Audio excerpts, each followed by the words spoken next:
Hi everyone, hope you're doing well.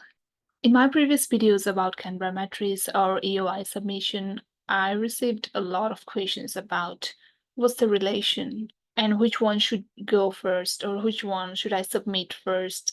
Let me clarify from what I have known and what I did in my application process. So let's start with Canberra Matrix. Let's scroll down.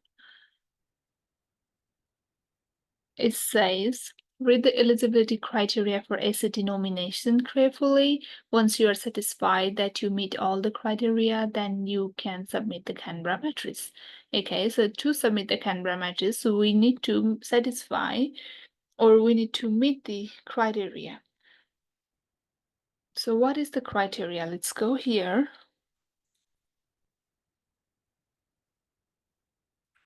Let's find out ACT nomination. And let's see here. I can see skill select expression of interest.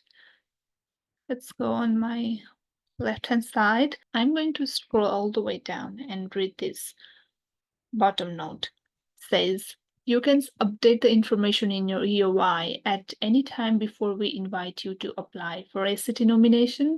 You cannot update the EOI after we invite you to apply for the ACT nomination, which means when we get invitation to apply for the nomination, we need to have our EOI ready. Can be updated anytime before we get the invitation, but after that we cannot. We need to have this submitted before we get the invitation to apply for nomination. To clarify on this point, let's go to key document checklist. I'll open this in new tab, and here we are.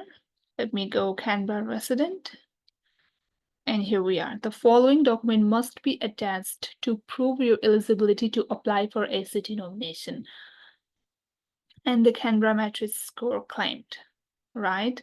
So these are the documents we need to provide when we get the invitation to apply for nomination, which means we need Home Affairs Skill Select EOI summary, which we get when we submit the EOI, Home Affairs Skill Select point advice, which we also get when we submit the EOI.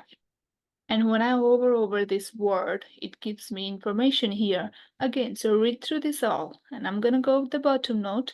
It says, you can update the information in your EOI anytime before we invite you to apply for nomination.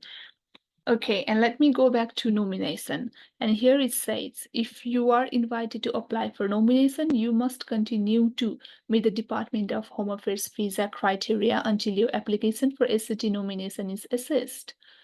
All right, so these are enough information to understand that I need to meet the nomination criteria as well as Department of Home Affairs visa criteria, which I prove by submitting my EOI. And when I get invited for nomination, I can provide those documents and they can be assessed. And once it's approved, we are now ready to launch our visa.